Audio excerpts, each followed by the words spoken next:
session, so that we can have it for reference.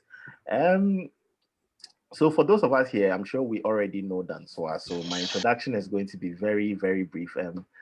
I happen to share the introduction on the platform, so I'll just keep it very simple.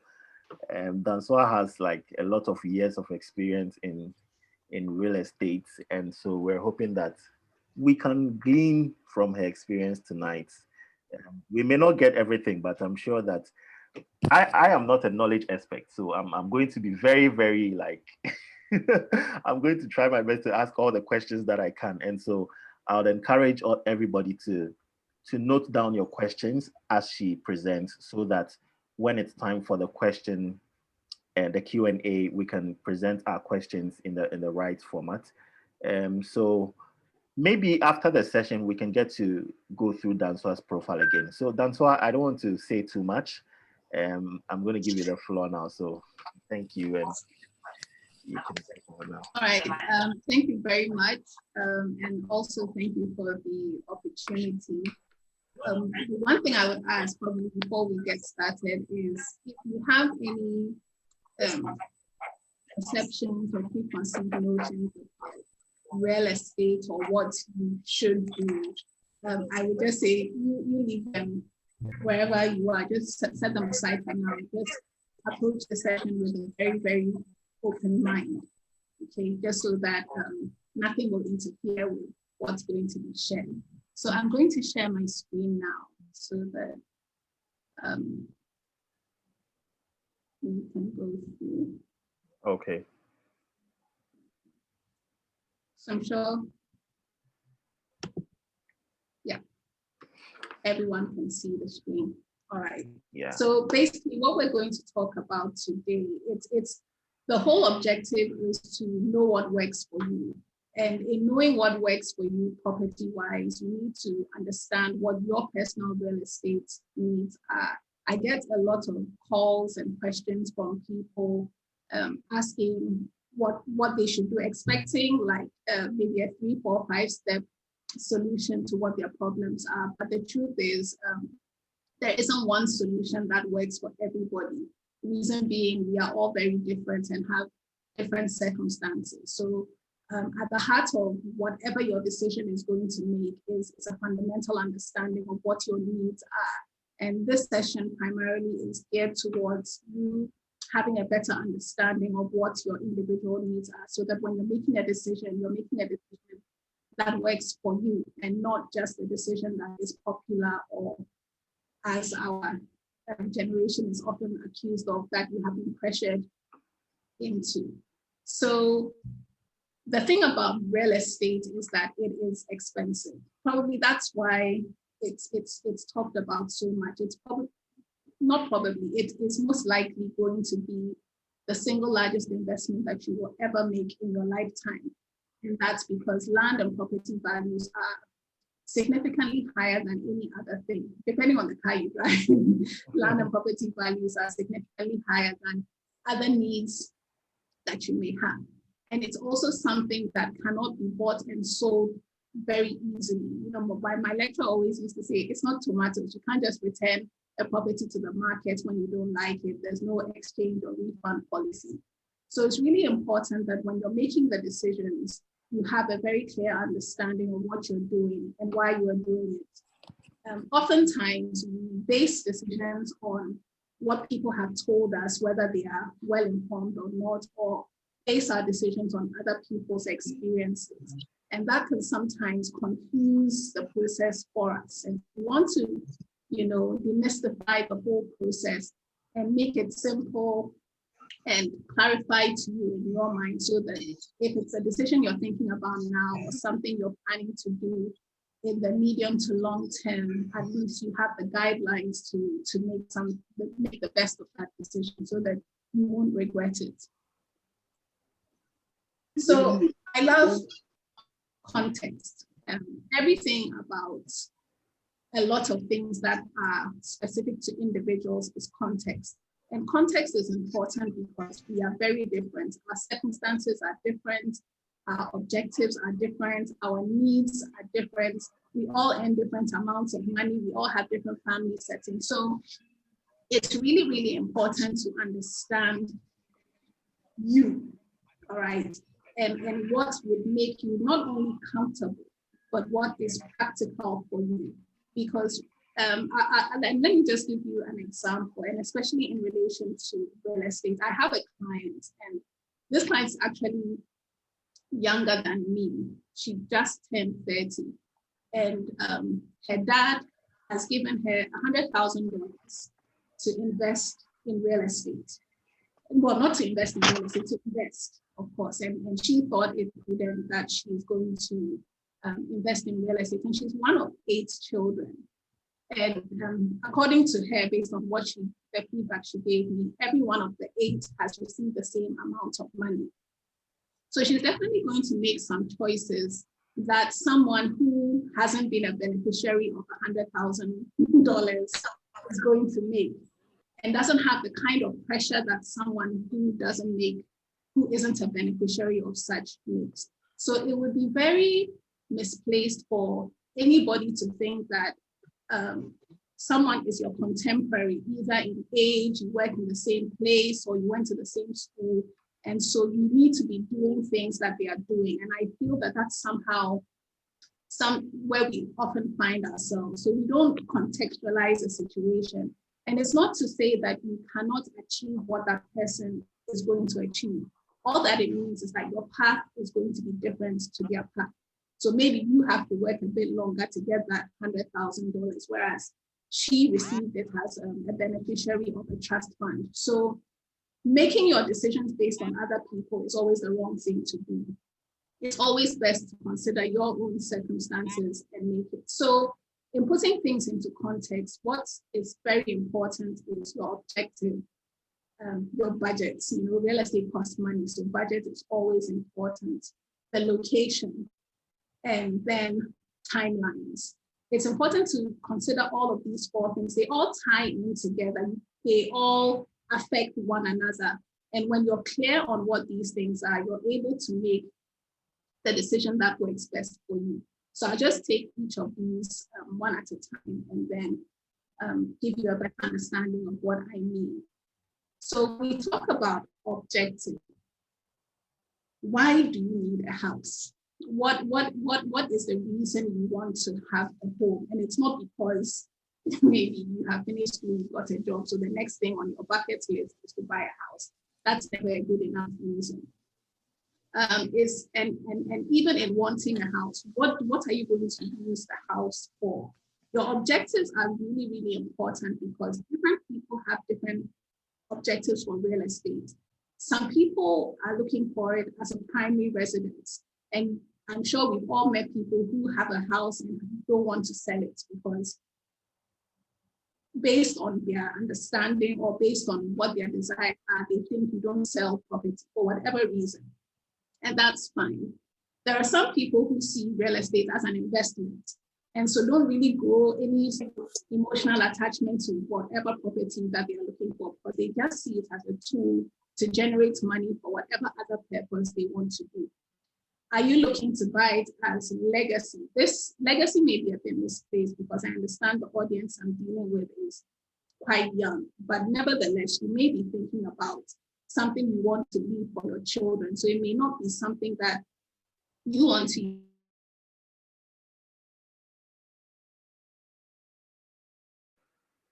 Hi, Dansoaa. Hello, Dansoaa. You need to consider why you want to buy the property, because your objective is going to inform every other thing. Like I said, objective, budget, timeline, it's all related. And so once you're clear on what it is that you want, it helps you know where you should be looking for. So again, I'll give you an example. If you wanted to buy an investment property, primarily as an investor, you are looking for return. Although location is important, it's not fundamental based on whatever return that you are looking to get. So if you had 60,000 cedis, 60,000 cedis, you can buy an investment property, but you may not be able to buy the same kind of investment property that the person $60,000 wants to buy. Likewise, if you're looking for a place for your primary residence, there are certain locations that may be out of your budget or out of your preference just because it's somewhere that you're going to live. And so when you understand why you need a house in the first place, it helps you know where you should be looking, how much you should be spending, or if you have already the amount you have in mind, what you can anticipate as a return. And the same thing applies for all the other, whether it's a legacy, holiday home, or retirement home. And then budget. For me, budget always comes after objective because you have to be clear in your mind where you are going. However, budget is just as important as the objective because you need to have the money to finance whatever the objective is. So even before you determine that you want a property in this location or you want a property that has this number of bedrooms, it's very important to understand where you are as an individual financially and what your finances can get you. So this would entail understanding how much you earn. So not just your salary, but what all your outgoings are. If you already have an existing loan, what are you left with at the end of the month and how can you put that towards your real estate goals? If you have already saved an amount of money, how much have you saved and what can it get you? The thing is, whatever you have, there's something on the market that it will get you, but it's up to you to determine whether that is what you want in the short term or not. Sometimes you really don't have a choice based on what your budget is, but all that it means is that you can plan for something that is more desirable to you over a longer period of time. You also need to figure out how you're going to finance it. Now, this is where a lot of issues crop up. Unfortunately, in Ghana, mortgage financing is not really accessible to everybody. And that's because interest rates are quite high. I mean, if you wanted to borrow in cedis, you would be borrowing at a rate of about 24 to 28%. And if you're going to borrow in dollars, you would have to be earning in dollars, even though the interest rate is high. Again, if you are even earning in dollars, but your salary is paid in cedis, you're going to be exposed to exchange rate risk. And so it's important for you to assess all of these things and how they would impact your finances in the long term. And budget is always important because, especially if you're planning to finance it through a loan or a mortgage, because those are significantly long-term loans. And because houses are generally quite expensive, I don't think expensive is the word that I want to use, the price is quite high. The repayments do take a significant amount of your income, and you need to satisfy yourself with the notion that that is okay for you, because you could be possibly paying up to 40% of your income in mortgage repayments. And I mean, when you are young and single with no children, it doesn't really seem like a big deal. But as your circumstances change, that may impact you in a way that you probably did not anticipate. So it's important to have an assessment of all of that and do some sort of projections to see how you can manage with that monthly commitment going out, because your average mortgage in Ghana is 10 to 15 years. So even if you're 25 now, you're going to be paying till you're about 40. And this is not to say mortgages are not good. I believe in mortgages if you do it right. And so understanding your budget means understanding all of that, whether you're going to self-finance, whether you're going to take a mortgage, whether you want to build or whether you want to buy. One is not better than the other, but each of them has its own advantages. So for instance, if you wanted to build, to a larger extent, how much you spend is up to you, as in the cost of your building. Whereas if you wanted to buy, someone has built this house, this is the price it's offering, you have to decide whether you want to buy it or not. Also, buying gives you a longer time frame, building gives you a longer time frame, but if you don't have the luxury of time, buying is something that you may want to consider. So all of these have to both, like, there are things that you need to think about before you actually go and make a step to commit to any single property. And then there's location. And in real estate circles, it's often said that there are three most important things when buying property. Number one is location, number two is location, and number three is location. And location matters. But again, it has to be contextual, like what location matters to me. So in Ghana, if we talked about locations and we asked people where they wanted to live, maybe 9 out of 10 people will be mentioning the East Legons, the Cantonments, all those high-end places. But truthfully, even though they are good locations, they may not be good locations for you, because where you live affects so much other aspects of your life beyond where you sleep at night. And it may have social implications. It may even have cost implications, because if you're living in places like Cantonments, Labonia, etc., the cost of living there is significantly higher. But other things that you want to consider in location, and if I use myself, for instance, as an example, I would be considering proximity to work. I would consider proximity to good schools. I would consider proximity to commercial centers, just because that is what, beyond having a place to live, would make my life comfortable. And people, especially people who have families, you may want to consider proximity to family.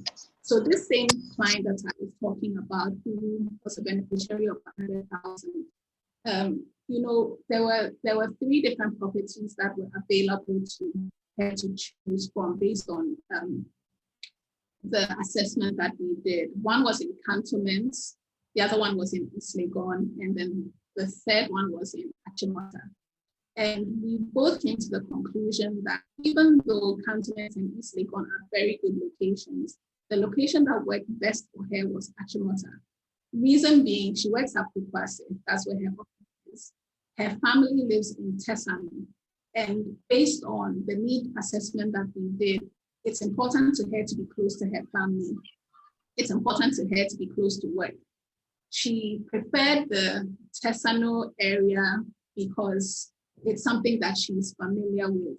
Tesano land prices are very high, so Tesano was beyond her $100,000 budget. But Achimota is not too far from Tesano, so we settled on that. And Achimota is significantly lower in price than East Legon or Cantonments. So that's how we came about the location that worked for her. And it wasn't because Achimota is a fancy area. It's a very decent area, but you really can't compare Achimota on face value to a Cantonments or to certain parts of East Legon. But based on her objective, her overall objective, Achimota was the location that worked for her. So when we talk about location, it's not about going to look for land in a very pricey area because land values in that area are high. Neither is it going to look for land in a very low cost area because that is what is affordable. If you get all of that, that fits into your objective, it's great. But if it doesn't, I mean, you get what they call buyer's remorse. You buy the house, and it could be a very beautiful house, but it's not functional for you because it doesn't attend to the other needs that you have, which, like I said, go beyond where you sleep at night. And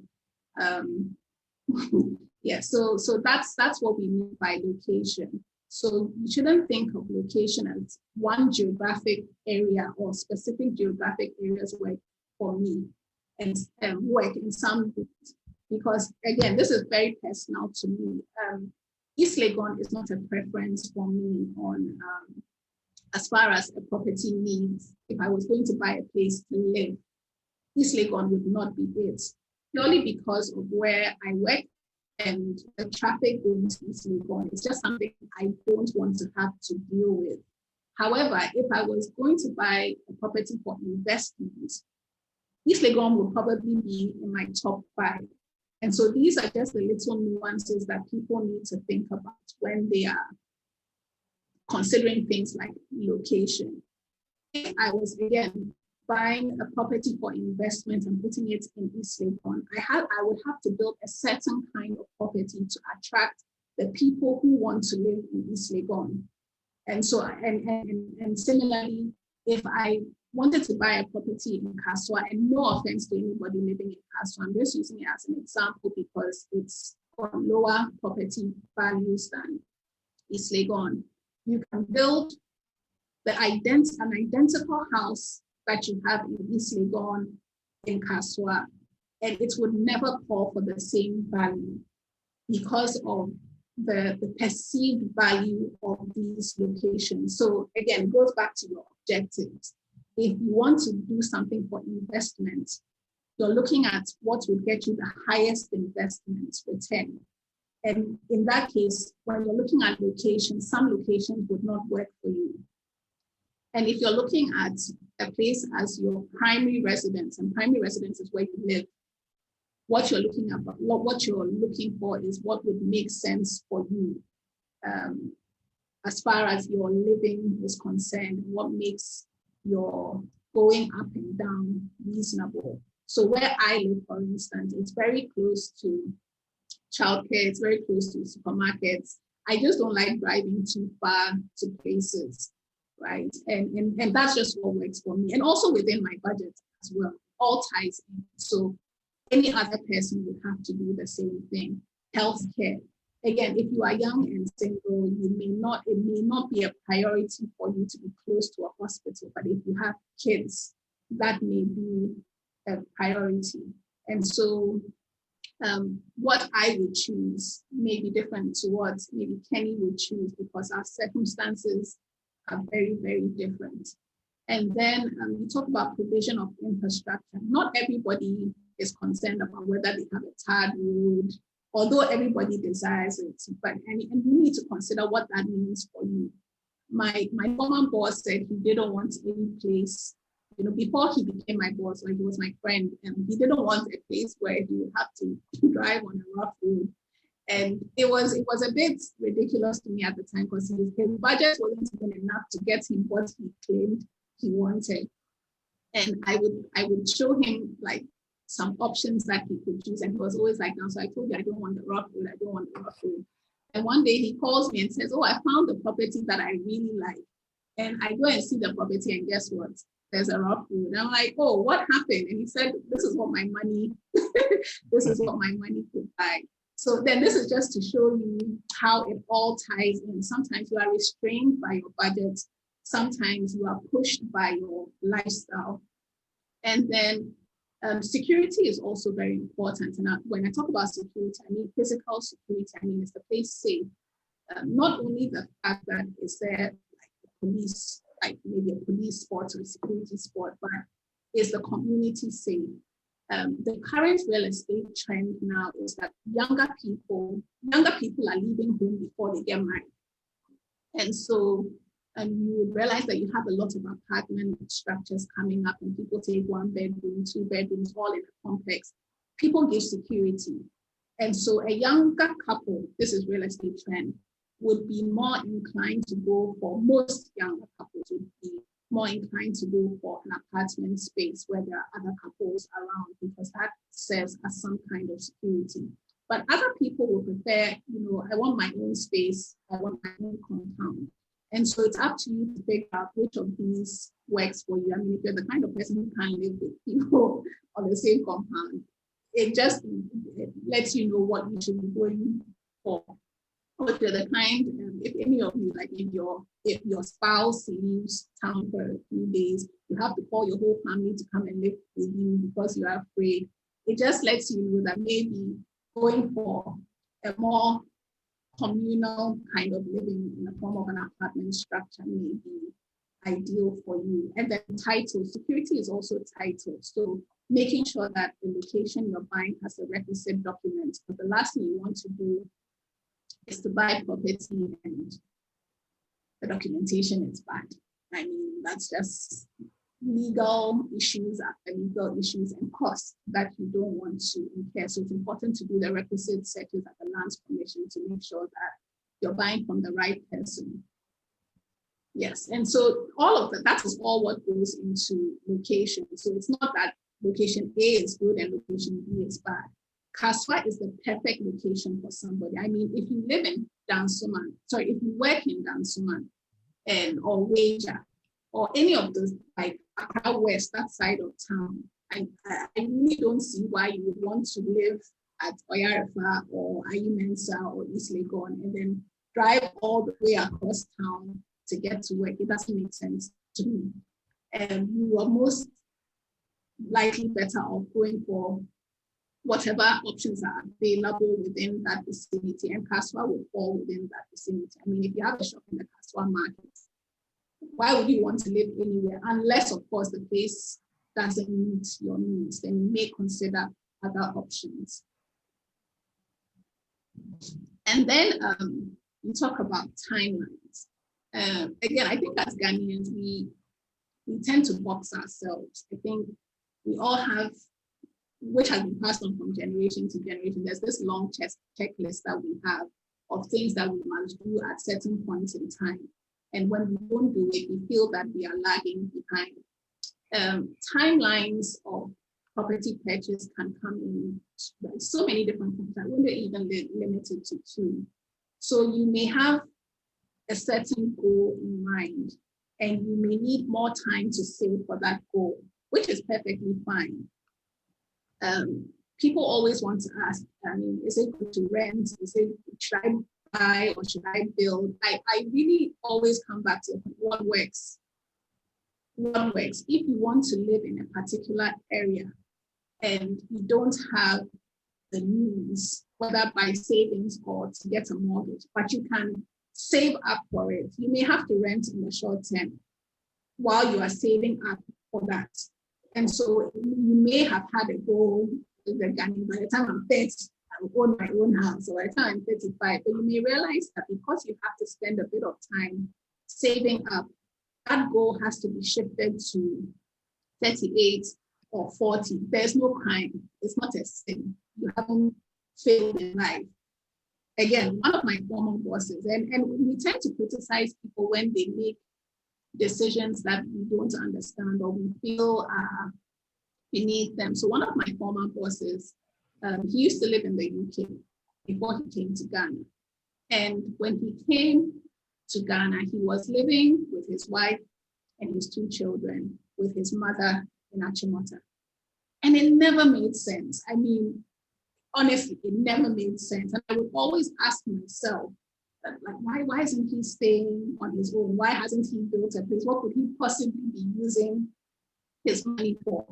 And we were quite open, it was quite an open office, and he would always come and tell you that, like, why is shit? He doesn't have money. And I found it very ridiculous that he never seemed to have money until, so he left the company, and shortly after he left, he sent us an invitation to a housewarming. And he's built this mansion at Airport Hills. I mean, to date, it is the nicest house I have ever been to. And he was just telling us then that all the money he had, he was pumping it into that project. And he and his wife had set themselves a goal that when they came back to Ghana, within 5 years, that is the house that they would move into. They wouldn't buy anything in the interim. And living with his mom was rent-free. So he didn't see why he had to go and rent a place, pay for it, because his mom was all alone in the house, his children were the company. And it made sense. It may not be something you agree with or an option that is available to you because as all you can do, you don't live with your in-laws, blah, blah, blah, blah, blah, blah. But that is not everybody's reality. You get it? That's not everybody's reality to the extent that he was a country head. And this is a multinational company I'm talking about. He was a country head and was telling me that he and his wife and his kids were in one room, but that's the decision that they made because they determined that they were not going to spend anything and put all of their money into their dream house, and so timelines is not what someone will impose on you. Timelines is what works for you based on what I said, the objectives that you have set. Another person will be like, okay, I probably don't want to wait until year X to move into my place. I would move into this, I will buy or rent. I know people who bought 1-bedroom houses. This is way back when I used to work at Ghana Home Loans, and the developer came to do a whole presentation about 1-bedroom houses, and the staff were complaining. I mean, 1 bedroom, what am I going to do with a 1 bedroom? Because in Ghana, if you have a house, it must be 4 bedrooms with a garage and a swimming pool. It doesn't make sense. If you're a single person, a 1 bedroom is fine. Even if you're newly married, a 1 bedroom is fine. Even if you're newly married with a child, a 1 bedroom is fine, because your child won't be sleeping on their own for probably 18 months at the earliest. So, but it all depends on you, what you want to spend. So I know people who bought the 1 bedroom. This was way back when houses were, quite moderately priced. They bought the 1 bedroom. The land was big enough, so they quickly expanded it to 3. So they took a mortgage for a 1 bedroom. They expanded it to 3. So they were paying a mortgage for a 1-bedroom house that actually had a 3-bedroom house. After a year, sold that property. So the 1 bedroom that was 25,000, for which they were paying a mortgage for, they sold it for 60,000. Wow. And had enough, how do you call it, capital gain or profit to put it as a down payment for something else that they wanted. So different people will have different routes based on what works for them, based on their budget, and based on the timelines that they have set for themselves. And that is why it's very important for every individual to understand their own needs and not be pressured into making a decision because it's the in thing. A friend called me about a month ago to tell me that she's heard that there's some land at Dansoaa and she wants to buy it. I'm like, for what? She said, oh, she's heard that the land there is very cheap. I said, yeah, so why are you going to buy it? What are you going to do with it? And she said, oh, maybe if she buys it and she keeps it. I said, okay, first and foremost, you live in Accra. This property is in Sawum. So someone is going to have to watch over it. 3, do you know what land values are in Sawum to even say that in a year or 2, you are going to sell it and make how much? Everybody in Sawum that I know of is going to make a farm. So unless you plan on selling it to a farmer in a couple of years, you may want to reconsider. And sometimes you just want to buy things because they sound cheap. And part of our upbringing tells us that, as I said there, you have to get it as early as possible. But I bought land. I remember when I finished uni and I started saying, I heard about some land in Afienia. This why I was fresh in the system. So I went to buy. Even that, I had to use some payment plan. I think I used about a year or 18 months to pay. And of course, with the promise that developments will come. If you follow real estate trends, development follows a particular trend. So not all places will development come to at the same time. And I remember a year, 2 years, I went to the place, the development was not getting any closer to the place. And then I just said to myself, look, I don't even know where the land is anymore because you know how it is, someone will show you. So I just went back to the developer and I said, you know what, I don't want this land anymore. Please sell it and give me back my money. I did that twice on 2 different properties. And these are things, even to date, those places haven't caught up. And maybe for someone, they are willing to wait, but I really didn't see the point of that money sitting there doing nothing that could have been used for something else that could do something. And that's based on probably my own objectives as far as real estate is concerned.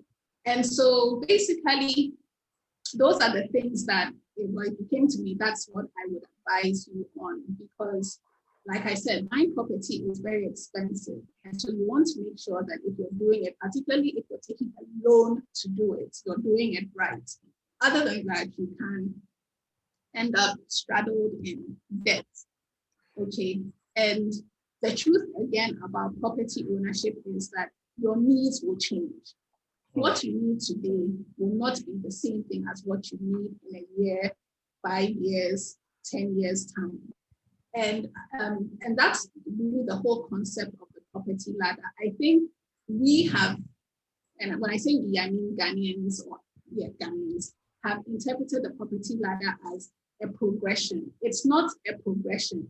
It is every step has a representative need. And so I'll use myself as an example. I was one of those people who bought one bedroom house however many years ago. My personal view of property, well, at that time I wasn't married, I had no obligations. Real estate to me is a tool.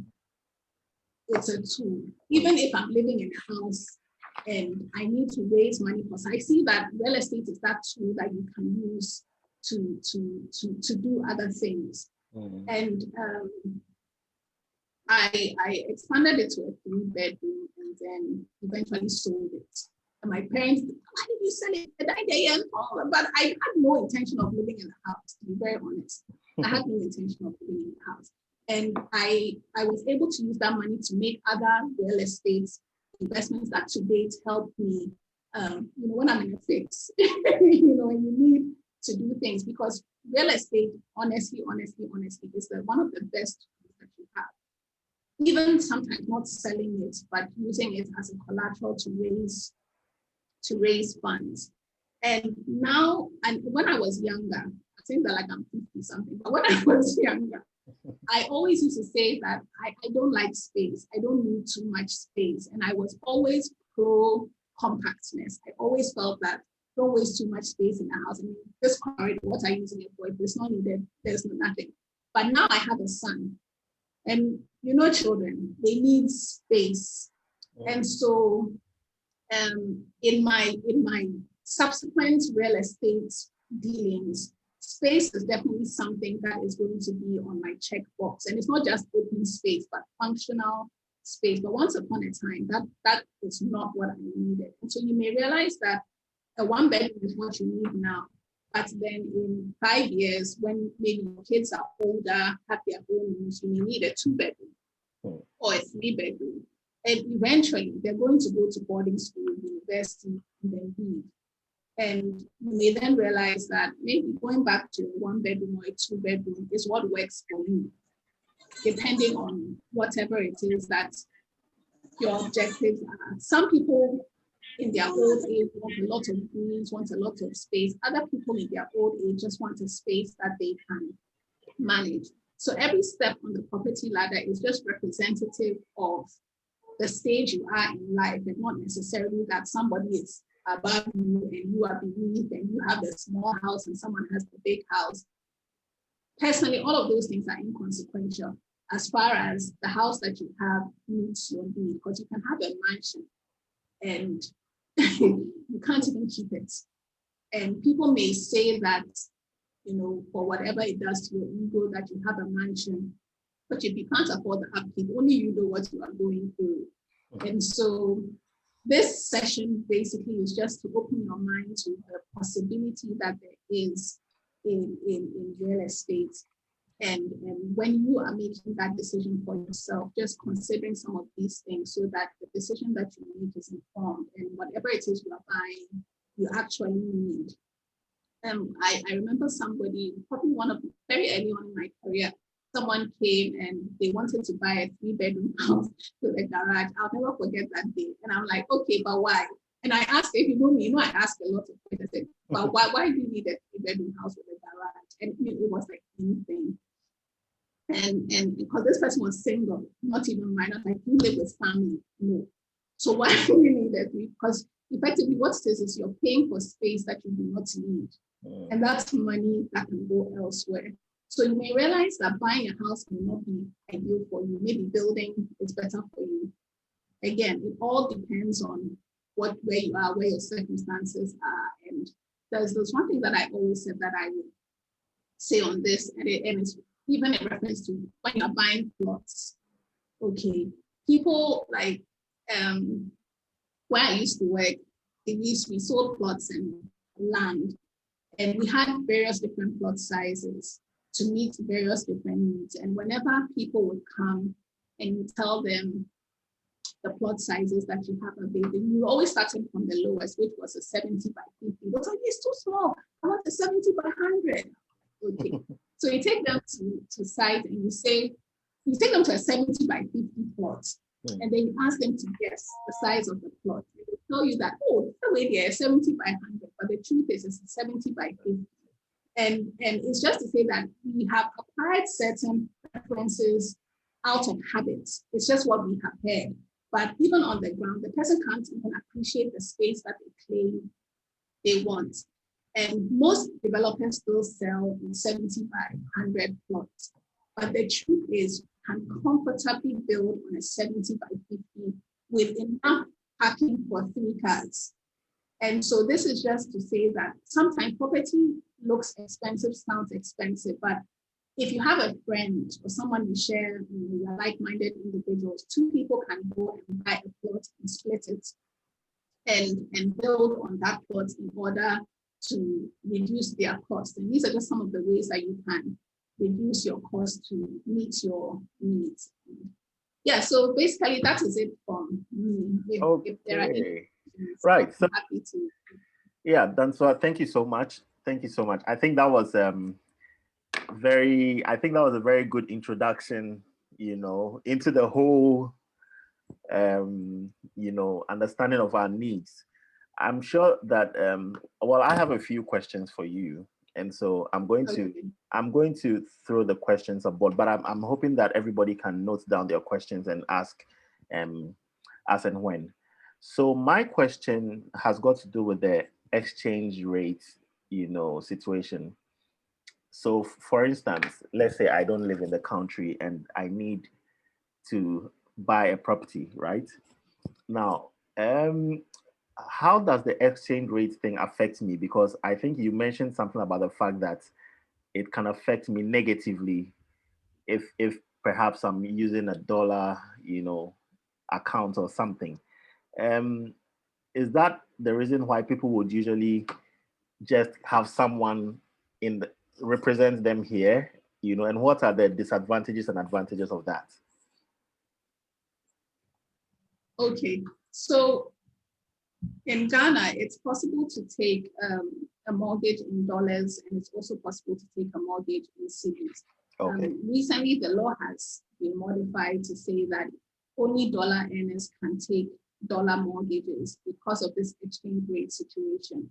So if you live outside and you earn in a foreign currency, you are not exposed to the exchange rate risk that I mentioned because you are earning in the same currency that the mortgage is denominated in. Okay. However, if you are in Ghana and you take a dollar mortgage and you are paid in cedis, you are exposed to exchange rate risk. And what that means is that whenever the rate changes, your repayment is likely to change. So if you took a mortgage and your repayment is $500, for the sake of argument, let's just assume that today the rate is 6. Let's just assume that the rate is 6. Okay.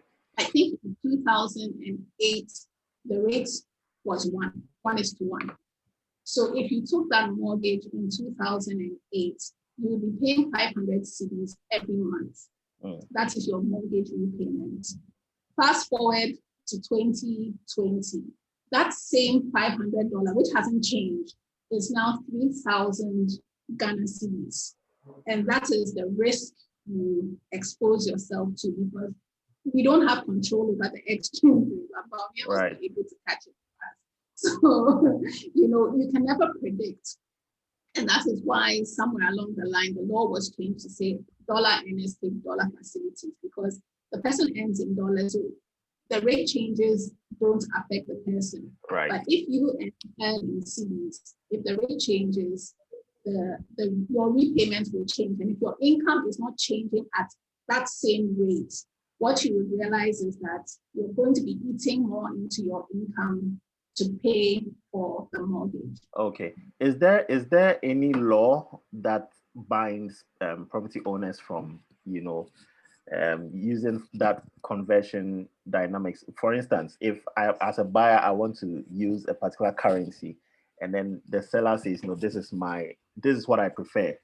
Is there any legal implication to that? Okay, so basically developers quote in dollars because and I can hold grief for them because I've been on that side of the table before, because they are funded in dollars, right? They are funded in dollars. They are importing everything. They are not, when they are importing things, they are not going to pay for them in Ghana cedis. So oftentimes, whatever price a developer has quoted, which is a dollar amount, you can pay the cedi equivalent. And they will tell you that the pricing is for indexing purposes. Because if they were going to price in cedis, they would honestly have to be changing their rates every time the exchange rate changes to cover the costs they have already incurred, which was not in cedis. So for a developer, their pricing really is only for indexing purposes. You don't have to carry hard dollars to them to go and buy. And when you're taking a mortgage, you can either take the mortgage in the dollar equivalent or in the cedi equivalent. So if the property was, say, $100,000, if someone is borrowing in dollars, they will take $100,000. If you are borrowing in cedis, you will take 600,000 cedis to buy that same property. You get it? So that's okay. I think we have a question from Michael. He's typed it out. What Michael is saying is that what is the best way to go when you want to own a property in Ghana with the aim to settle in over time?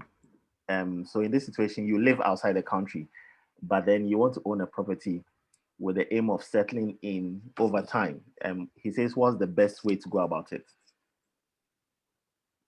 Like I said, I can't say what without knowing a few more details. But if you live outside the country, one thing I would say is most people who live outside the country, first and foremost, if you plan on building it yourself, you need to figure out which location you want, which location works for you, right? And again, living outside, the expectations are very different to people who live in Ghana because they've been exposed to a different way of things. So most of such people have certain preferences as far as location is concerned. What I would also say is find somebody trustworthy, who will not spend the money or run away with the money, or better still, hire a contractor. My experience is that Ghanaians don't typically like paying for services. But the truth is sometimes for your own peace of mind, it's better to get a professional to do something for you so that when the person doesn't fulfill their obligations, you can take legal action as opposed to relying on a friend or family member who may be tempted in one way or the other, and then it becomes a whole messed up situation. But if you say the person wants to settle in over time, is it that the person wants to go like progressively build, or they want to like move in over a period of time? Because even if you are building, it's important to say that I'm going to finish this building in this number of years. And I know quite a lot of developers and architects who have schemes. So based on the amount that you send them, they are going to develop the property up to that level. So it would really depend, Michael, on what the person is looking for and what the person, the timeline the person has to move into the home. Right. Okay, thank you. So someone gave me some advice, that in choosing properties or in trying to buy, like a property, don't underestimate yourself. So as you rightly said, situations change, things get better. So this affects what you want to get into. So how does one do a proper needs assessment?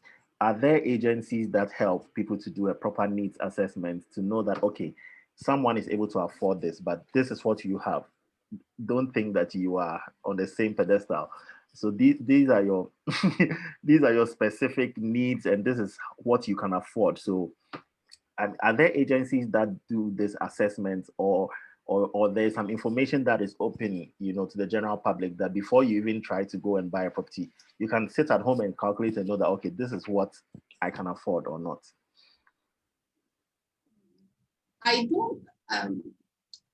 I personally don't know of any people who do that. I do that with people who come with me. So I have a needs assessment that I have the person fill, and I go through with people.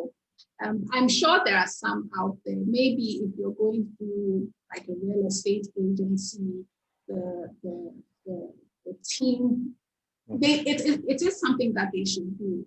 One thing you would realize is that if you have a representative of a particular developer, the person's aim is to sell that particular development.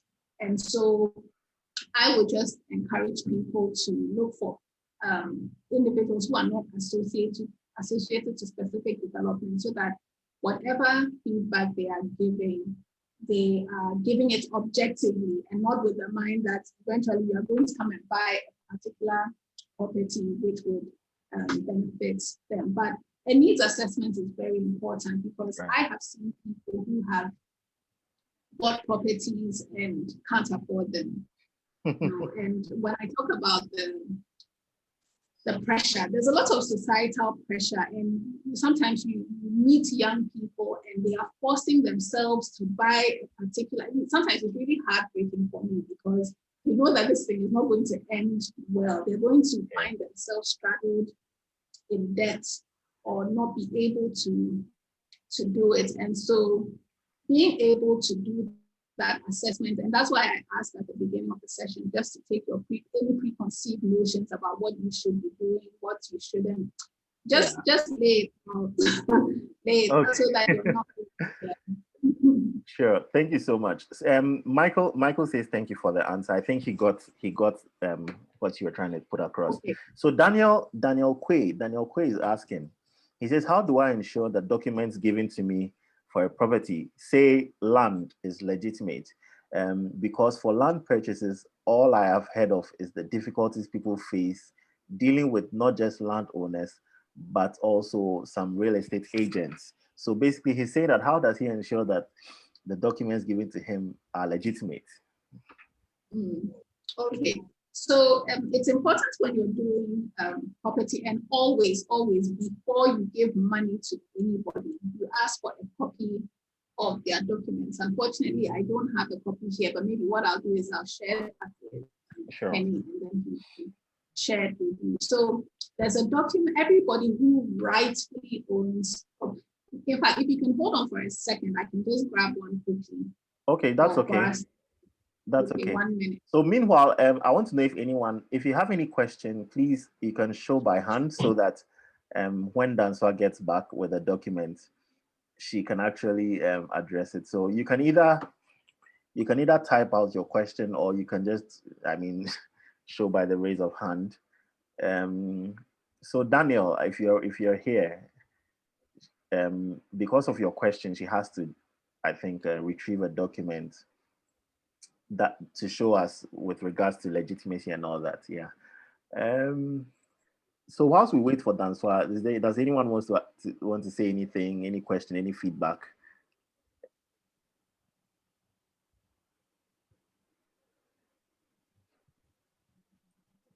Okay.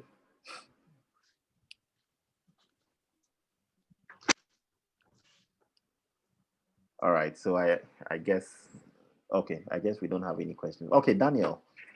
Okay, Dansoaa is back. Okay. She's back. So yes, I'm back. Okay. Okay. So typically, whenever if someone is the legal owner of property, they will have what you call a land certificate. Okay. So this is what a land certificate looks like. And inside the land certificate, you have details of the person who bought it, so their name, the details of the property. And you would also know if the person has used the property to take a loan, right? Wow. So whenever you meet anybody, whether it's a developer, whether it's an agent, whether it's a chief, it's very important to ask them for their evidence of ownership, which would be, this is the ultimate evidence of ownership, which is the land certificate. Now, when they give you this, it's important to run a search at the land title registry or the lands commission. So when you run the search, so they would ordinarily give you a photocopy because no one will give you their original. So Okay. when you run a search at the Lands Commission, the results should come exactly as you see it. So this certificate is in my name. So if I gave you a photocopy of this and I was selling this property to you, when you go and do a search at the Lands Commission, it would show that the property is in my name. Okay. So that's one. However, it's possible that someone doesn't have a land certificate yet, but has a registered indenture. So the indenture is what I think most people are very familiar with, which is this document, which is always printed on some sort of multicolored paper. So this is an indenture. So an indenture can take so many different forms, and it is the indenture you take to the land registry to turn into a land certificate. So when I bought this property, this is what was given to me. And then I took this to the land registry to certify that I'm the owner. And then they processed it to this when they did all their checks and realized I had bought from the right person. But it's possible that someone doesn't have a land certificate yet. And what they have is an indenture.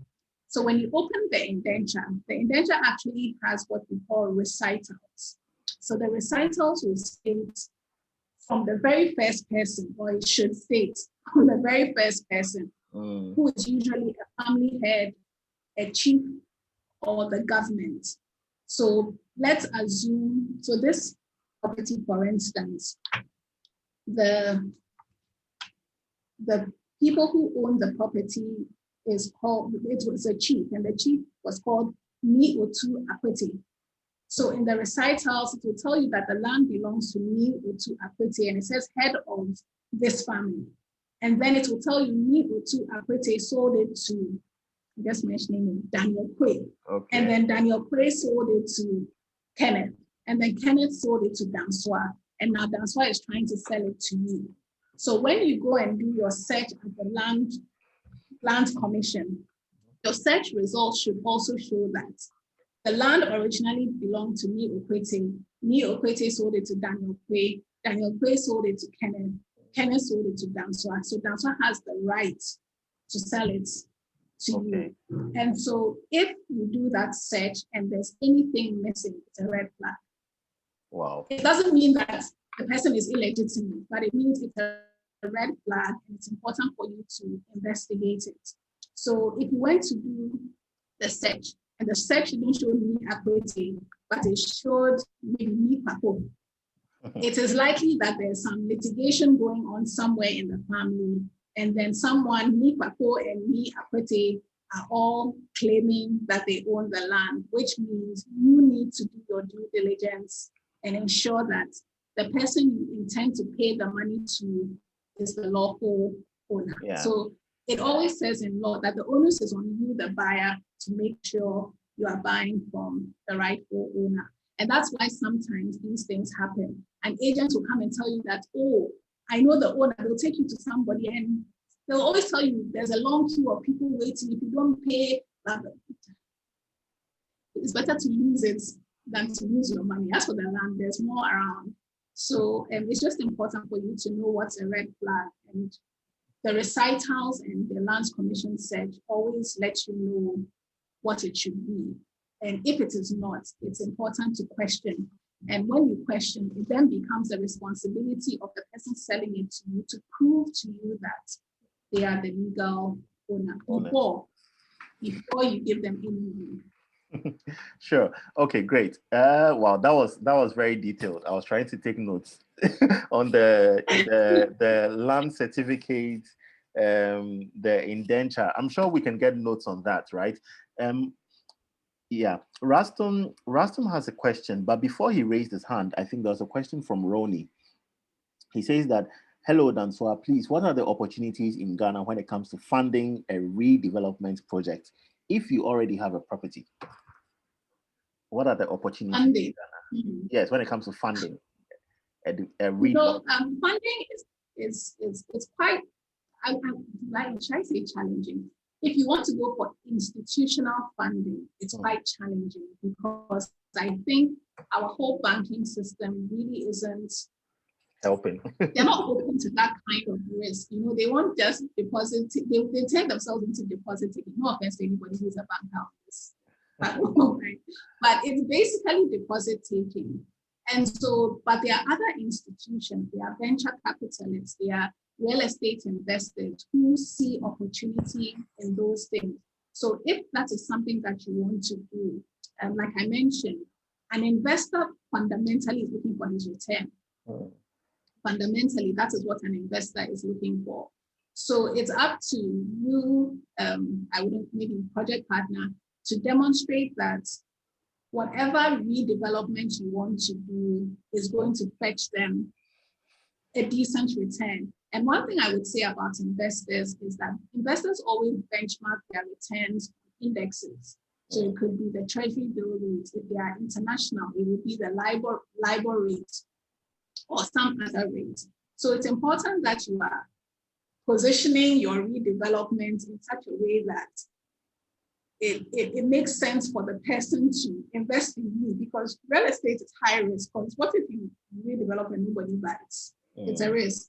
Whereas if I go and put my money in a T-bill, guaranteed I'm going to get my money back. So I would say from our, what they call it, like from the regular banks, the general appetite is quite low, but there are institutions and private investors. I have a client who he's just looking for investments, right? But you have to prove to him that it's worth it. Wow. So yeah, so it really depends on the viability of the project that you want to do, and then finding people. And there are actually people who like look for such opportunities, because your clients may be an investor who is looking just to pump his money into real estate. And so it's just about who to talk to. Right. Okay, Rastom, I'm coming to you. That's why someone says that, by the way, I hope her services are affordable. So this is just by the way. He hopes your services are affordable. So Rastom, and please, you can ask your question now, and then we'll come to Clifford. Okay. All right. Thank you for the opportunity. Okay.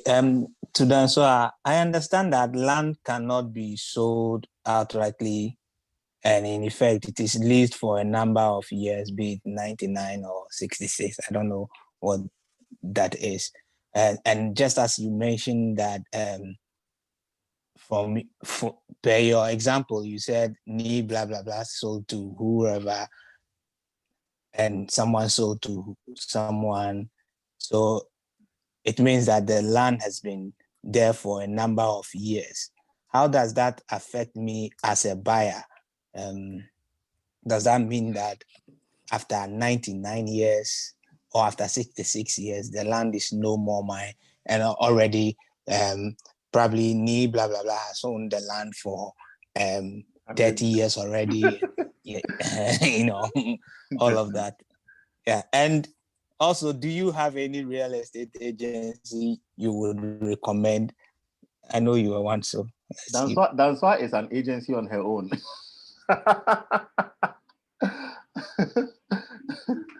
Okay. That's why I said I know you are one. So let's see how that goes. Okay, so all right, so the first question. So the truth about property ownership in Ghana is that you don't really ever own anything the way we understand ownership, because if you let's say a phone, for instance, if you buy the phone is yours forever until such a time that you decide to sell it.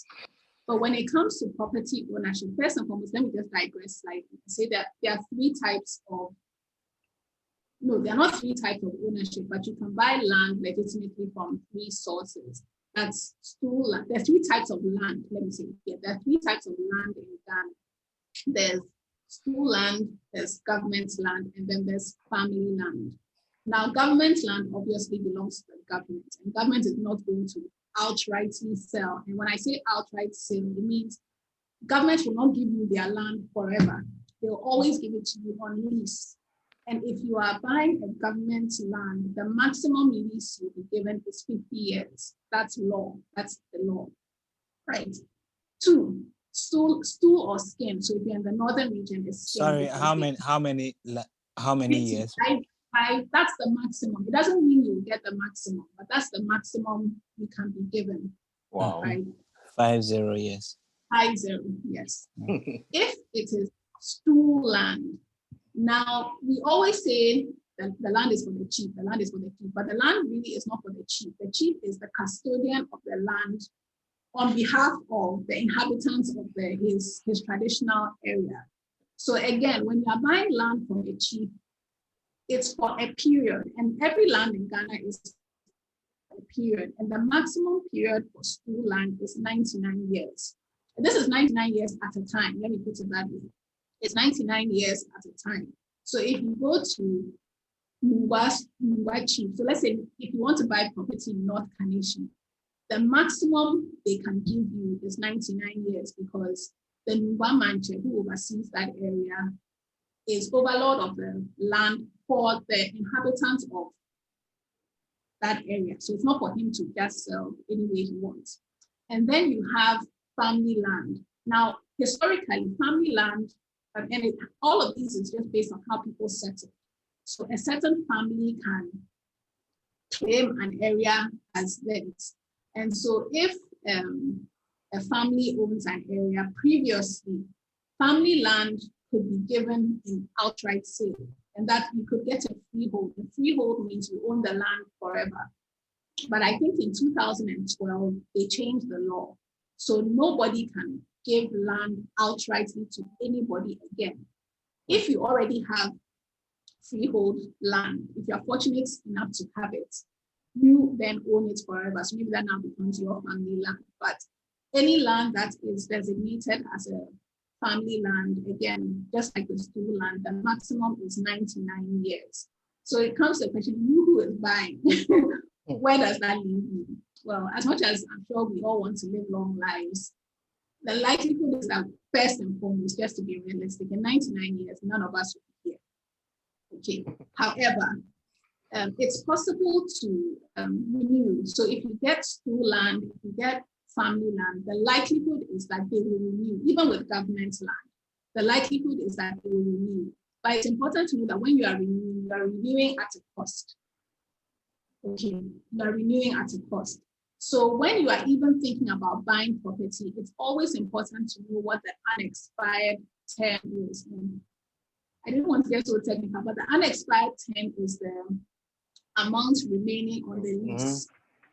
You get it. So let's say you have two properties in cantonments, and cantonment is government land.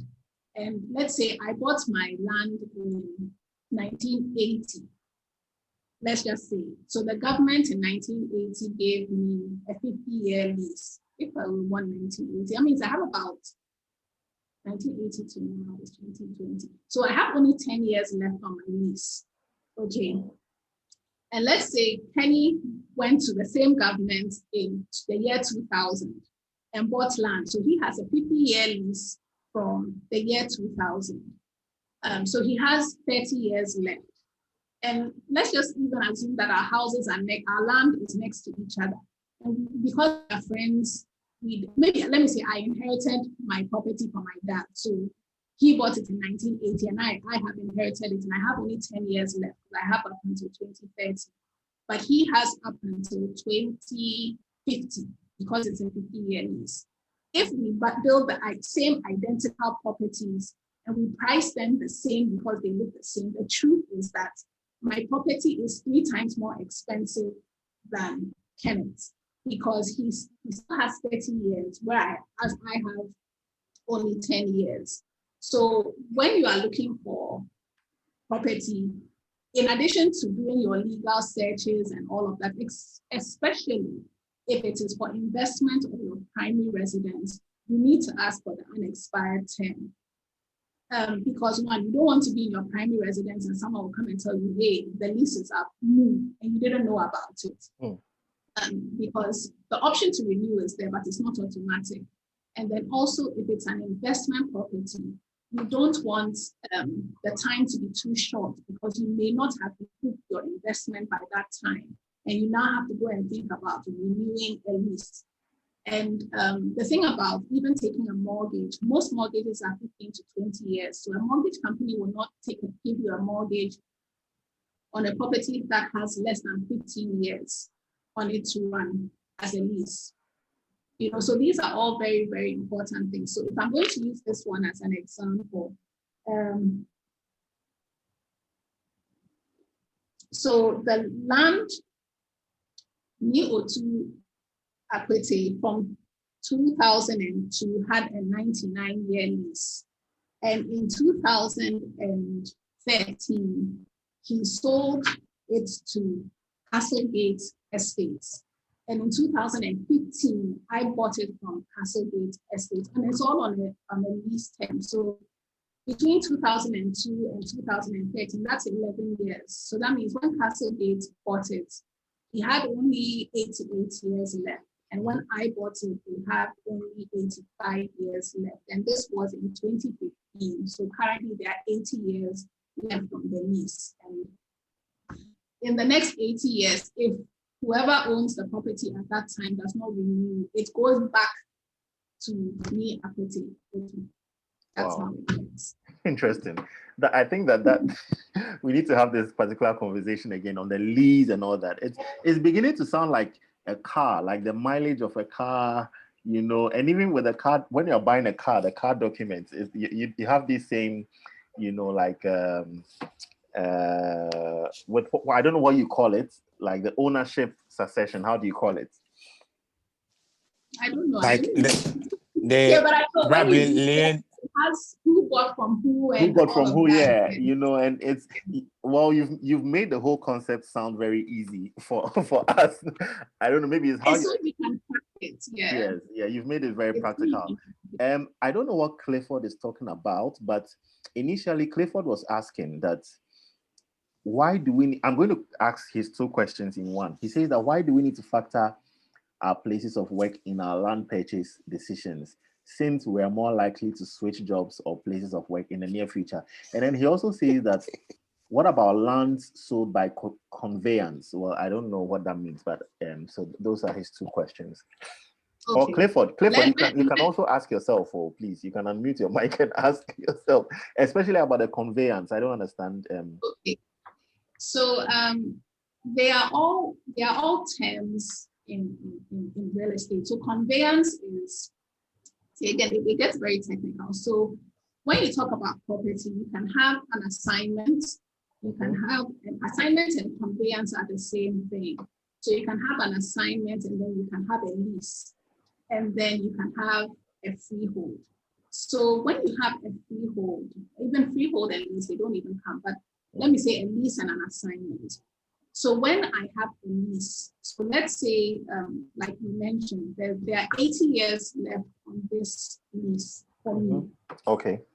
If Clifford comes to me and says, Dansoaa, I want to buy this property from you, okay, and the document I prepare for him is a deed of conveyance. Just to go back, indenture means documents. That's all indenture means. Okay. Indenture means it's a document. There's no legal implication if someone says it's an indenture. All it means is that it's a document. So if in drafting this document, I draft it as a conveyance, or I draft it as a deed of assignment, what it means is that everything I have, I'm giving to Clifford. So I have 80 years. Clifford, I'm selling everything I have to you. That's the conveyance. If I'm giving you a lease, it means I have 80 years. I can give you 10, I can give you 20, I can give you 50, I can give you 80 years less 1 day. All that it means is that the interest I'm giving you is something less than what I have. So when your lease expires, it comes back to me. Whatever is left comes back to me before it goes back to whoever I bought from. That's the difference between a conveyance or an assignment and then a leasehold. A leasehold means I'm giving you something shorter than what I have. A conveyance means I'm giving you everything that I have. Okay. Wow. And then so Dansoaa, before you answer his next question, okay. So what I'm going to suggest is I think we can do like I don't know how we'll call it, but after the session, right, we're going to look at all the technical terms and have you define them, so we can share on the platform, yeah. So you can go on to his next question, and then Paul is on standby with a question. So let's move on to Clifford's next question about the location and all that. All right. So something about real estate decisions is that they can be progressive, they can be situational. So if you're making a decision now, so your question is why we need to factor in our place of work in our land purchase decision, since we're more likely to switch places of work in the near future. It depends on where you work, it depends on the industry you work, and the likelihood that you're going to be moved from maybe a place like Adenta to a place like Dansoaa, right? But even that, you never know unless you already know what it's going to be. So for instance, I know a couple who bought a house at Oyara, and that's where they were living. I mean, they bought it, they liked it, and they decided to move there. And 10 months later, they moved out. Reason being, the distance was just too much. And they hadn't factored the fact that it was so far. And it wasn't even that they hadn't factored. When they were buying the property, going there over the weekends, there's no traffic. So they could get there 30 minutes, 40 minutes, they are there, which is not too bad for the commute. Now they are going there weekday mornings and evenings during rush hour, and it's taking them 2 hours, sometimes 3 hours. It was just too stressful, and then they left. And it's a very personal thing. So everything that I wrote there doesn't mean that you have to do it or you have to go by it, but it's important to consider. And like I said, personal to me, I wouldn't want to have to drive a significant distance to work. So where I live has to be in some close proximity to work. All right, so if or better to work from home. So the truth is, with COVID and everything, our lifestyles have changed, and you can be moved, or you can actually work from home. But it's just something that you need to consider, because all of that adds to your cost of living. If you are, the company I used to work for, the office was in airport, and all of a sudden they moved the office to their project site, which is in Queen. And I have a friend who still works there, who lives in Spintex, and she tells me now it takes her 2.5 hours. And I know she's actively looking for alternative accommodation because she's renting. And if that doesn't work, she's going to consider finding another job, because her kids go to school in 10, because this is a time where there's not much traffic for schools having reopened. So anticipating that when schools reopen, she'll have to drop off the kids before she comes. I mean, it might take about 4 hours to get to work.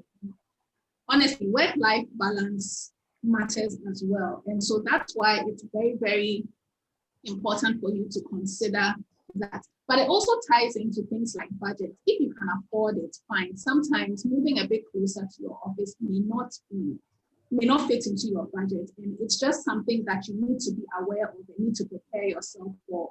So it's not by all means live close to your workplace. That's not what I mean. But you need to assess for yourself as an individual whether that is something that would affect you, because you may buy a place and not like it just because there's something about it that doesn't work for you. And like I said, you end up with buyer's remorse, even though you have a house. It just wouldn't work for you. So there are just considerations that you need to make. And if you are in a job that is a bit more fluid and you can be changing workplaces every now and then, that's something you also need to consider. I have a friend who called me to tell me that he's looking for a house to buy. And it is important that the house is close to his mother-in-law, because his mother-in-law helps with the kids. So it means that they're dropping off the kids, or the mother-in-law is coming. And so the mother-in-law is not going to travel a distance, and they are also not going to travel a distance. And that's just something that as a family they have decided. It may not be the same for everybody, but it's just something to consider so that if that matters to you, it's at least something that you thought of before making the decision. Great. Okay, so I think we can start wrapping up now. Paul has a question. I'm going to take the last question because we've exceeded our time. So guys, just as a matter of information, we'll have another session, the date to be announced, but let me give all of those details after. So Paul, please shoot with your question. Yes, thanks so much, Ken. Dansoaa, thanks so much for the lectures. My question is brief, and I think you've already touched on most of it. And it's about the leasehold and the freehold. The leasehold and the freehold. I understand from 1992 that about you can own a land for about 99 years. But with the current law that you just explained, I just need a little clarification on it. Does that mean you can't hold a freehold now? No, now, yes. So now it's illegal to be sold a freehold. First and foremost, historically, only family lands could be sold by freehold because, like I mentioned, the school land is not for the chief, so he has the right to do that. And government ultimately is for the government. So whoever is the head of state also doesn't have the right to do that. It was family lands that there was a bit of a leeway, but now it's illegal. So what would happen is if a family, you bought land from a family and they made a mistake and gave you a freehold, when you go and register, when you submit your documents to the Lands Commission for registration, they will indicate the lease term, which is the maximum of 99 years. And it's 99 years at a time, so it's always possible to renew, but you can't do more than 99 years at a time. Okay. Okay. Yeah. Thank you. Okay. Is that Rastom? Rastom, you have a question? Ken. Okay, then this will be. Yeah, I think this will be our final question for today. Oh, not really a question, but okay, great. A submission. Kind of a comment, and then so I know my family sold a few properties to some people, and they've exhausted that time checking from what I have now, and so I just want to follow up on those properties to see if I can acquire them. Yeah, but the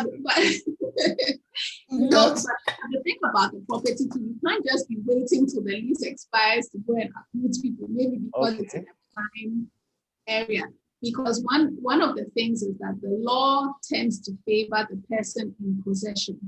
So if the person in possession wants to renew, in most instances, I wouldn't say in all, in most instances, the law would give that person the right to renew.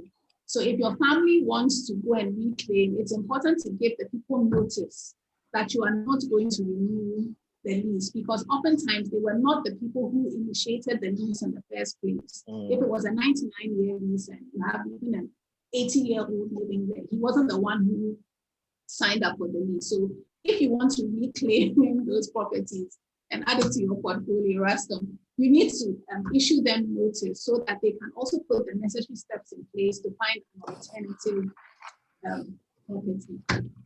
Nice. Wow. Thank you. That's just by the way. I just needed a few clarifications. Thank you. Thank you so much, Dansoaa. So it's been I think almost 1 hour 30 minutes. I believe you're going to share the slides with us so that I can share with those who registered. Our next session with you is on the 25th. We'll be discussing owning homes in Ghana. So I know that it's going to be a build-up, hopefully, to what we've discussed today. So I just want to say a very big thank you to you, to everyone who joined us, and also to Dansoaa once again. As I said, you've explained it in such a very easy way that the concepts are beginning to add up now. So hopefully we don't make certain mistakes. What I want you to assure us is that we're going to get the breakdown of the technical terms, so that in our next session, when you are speaking, we can understand what conveyance is and all that. Yes. So it's been a great session, and we're looking forward to having more sessions with you.